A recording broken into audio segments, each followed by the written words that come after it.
গত 22শে জানুয়ারি 2025 আমি আর আমার এভরিটাইম কম্প্যানিয়ন দুজনে মিলে গিয়েছিলাম রানাঘাটের চাপড়া ফ্লাওয়ার ভ্যালিতে।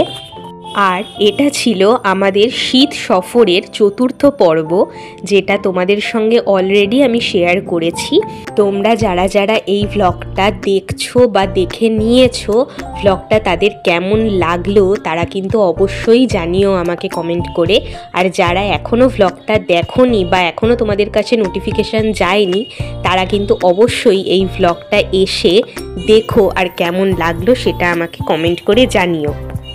আমি এই লং ভিডিওতে তোমরা চাপড়া ফ্লাওয়ার ভ্যালিতে কখনো ঘুরতে গেলে কবে যাবে বা কোন টাইমে গেলে ভালো করে ফুল দেখতে পাবে, কেমন কি খরচা হবে না হবে, বা তোমরা কোথায় গেলে খাওয়া দাওয়া ঠিকঠাক করতে পারবে, বা আমরা সেদিন কোথায় খাওয়া দাওয়া করেছিলাম, কিভাবে করেছিলাম, যেখানে খেয়েছিলাম সেই জায়গাটার সম্পূর্ণ গল্প সব কিছু কিন্তু আমি আমার লং ভিডিওতে ডিটেলে তোমাদের সঙ্গে শেয়ার করেছি।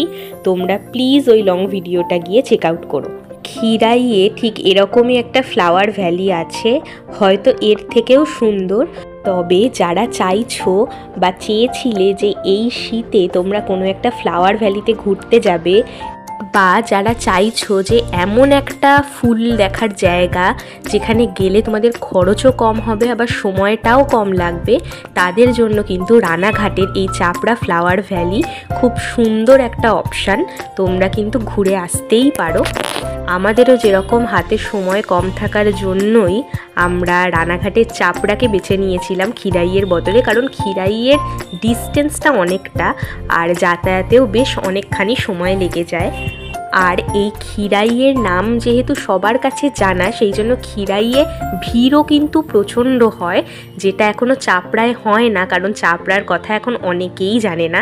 সেই জন্য তোমরা কিন্তু এইখানে গেলে ফাঁকায় ফাঁকায় সুন্দর অনেক ফুল এনজয় করতে পারবে।